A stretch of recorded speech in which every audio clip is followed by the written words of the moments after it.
Hello दोस्तों, मैं रोहित गुप्ता आपका एक बार फिर से स्वागत करता हूं इलेक्ट्रिकल क्लब में। आज का हमारा जो टॉपिक है वो है लाइटनिंग के बारे में कि जो हमारी लाइटनिंग होती है क्या होती है, जो आकाशीय बिजली होती है। इसके अलावा हमारा सर्ज क्या होता है, इन दोनों को हटाने के लिए हम लोग कौन सी डिवाइस का यूज़ करते हैं और कौन सा मटेरियल यूज़ करते हैं जो इतना हाई वोल्टेज को आसानी से डाइवर्ट कर देता है। तो चलिए इस वीडियो में आपको पूरा क्लियर किया जाएगा। आप इस वीडियो में लास्ट तक बने रहें। वीडियो अच्छी लगे तो प्लीज़ लाइक कर दें और शेयर कर दें। तो चलिए वीडियो को स्टार्ट कर लेते हैं। सबसे पहले बात करते हैं लाइटनिंग की। जो आकाशीय बिजली होती है क्या होती है, इसके उत्पन्न होने के पीछे कारण क्या है। तो इसके उत्पन्न होने के पीछे कारण है घर्षण का। जब दो बादल जो होते हैं जब आपस में टकराते हैं तो उनमें घर्षण होता है और घर्षण के कारण हमारा जो चार्ज होता है वह उत्पन्न हो जाता है, आवेश। ये चार्ज होता है स्टैटिक, इसलिए इसे स्टैटिक इलेक्ट्रिसिटी या स्टैटिक लाइटनिंग भी कहते हैं। ये तो बात हो गई लाइटनिंग की।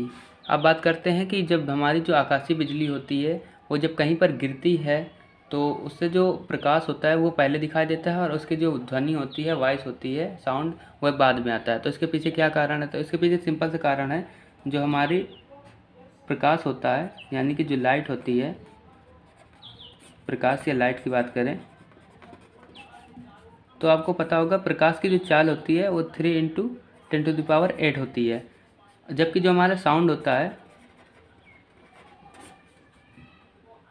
वो 330 मीटर पर सेकेंड होती है इसकी स्पीड। तो इस कारण से हमारी जो लाइटनिंग जब गिरती है तो उसका जो प्रकाश लाइट होती है वो हमें पहले दिखाई देती है और जो उसका साउंड होता है वो हमें बाद में सुनाई देता है।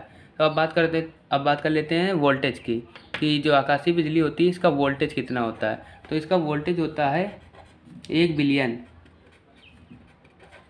1 बिलियन यानी कि 1 अरब वोल्टेज। आप कल्पना भी नहीं कर सकते हैं कितना हाई वोल्टेज होगा। अब बात कर लेते हैं करंट की। ये हमारा हो गया वोल्टेज। अब बात कर लेते हैं करंट की। जो आकाशीय बिजली होती है इसकी करंट कितनी होती है। तो इसकी करंट जो होती है वो 10,000 होती है, 10,000 एम्पियर। ठीक है। अब बात कर लेते हैं हीट की, कि आखिर इसकी जो हीट होती है, जो इसका टेम्परेचर होता है वो कितना होता है।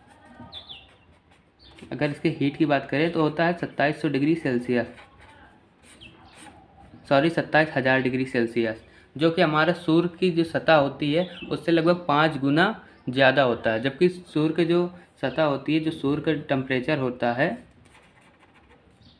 जो सन का टेम्परेचर होता है वो लगभग होता है 6,000 डिग्री सेल्सियस में। ओके। अब बात कर लेते हैं टाइमिंग की। ये जो टाइमिंग होती है, ये कितनी टाइमिंग में हमारी लाइटनिंग जो होती है वो ज़मीन में आके गिरती है। 0.005 सेकेंड, ये इसकी टाइमिंग। ये तो बात हो गई टाइमिंग की। अब बात कर लेते हैं कि लाइटनिंग के कितने टाइप्स होते हैं।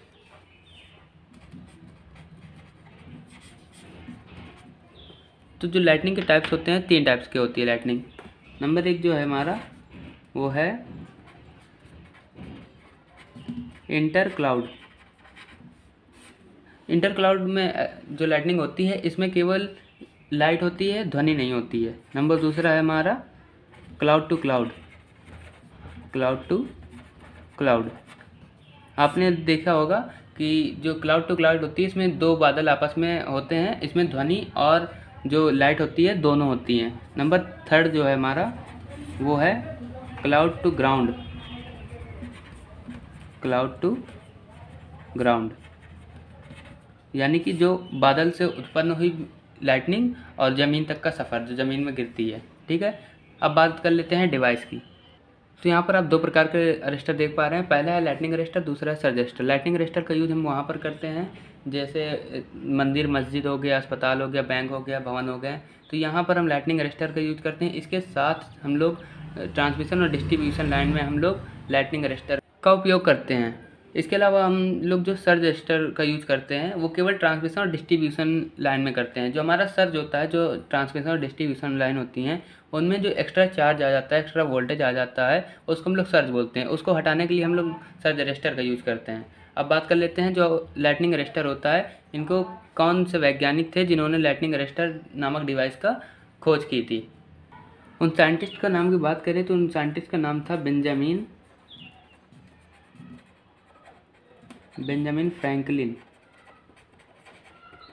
ये एक ऐसे साइंटिस्ट थे जिन्होंने सबसे पहले लाइटनिंग अरेस्टर को बनाया था, जो कि कॉपर मटेरियल का था। सी यू कॉपर मटेरियल का जो लाइटनिंग अरेस्टर होता है, इसका यूज हम लोग केवल घरों में, मंदिरों में, मस्जिदों में, बैंकों में, अस्पतालों में, ऐसी जगहों पर कर सकते हैं। लेकिन हमें ट्रांसमिशन और डिस्ट्रीब्यूशन लाइन की बात करें तो वहाँ पर हम लोग जो यूज़ करते हैं वो मोस्टली यूज़ करते हैं थायराइड मटेरियल का।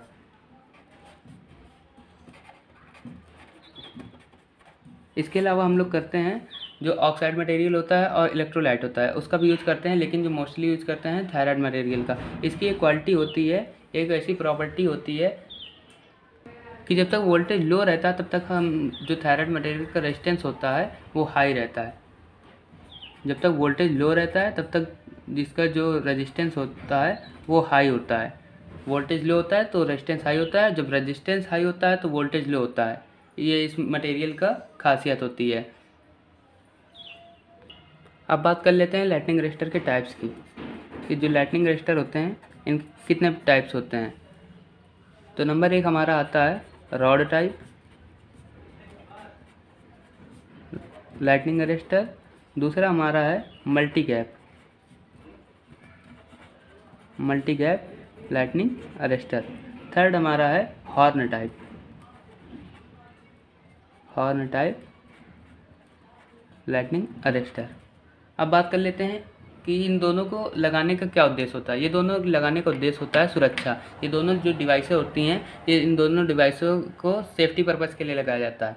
अगर हम सर्ज अरेस्टर की बात करें तो सर्ज अरेस्टर अगर सब स्टेशन या पावर स्टेशन की बात करें तो इसे पीटी के बाद लगाते हैं, जबकि जो लाइटनिंग अरेस्टर होता है इसको टावर के सबसे ऊपरी स्थान पर लगाया जाता है।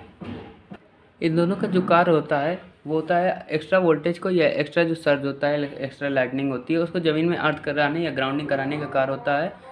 तो चलिए वीडियो यहीं पर ख़त्म करते हैं। वीडियो अच्छी लगी तो प्लीज़ लाइक कर दें। चैनल में आप पहली बार हैं तो चैनल सब्सक्राइब कर लें, दोस्तों को ज़्यादा से ज़्यादा शेयर करें।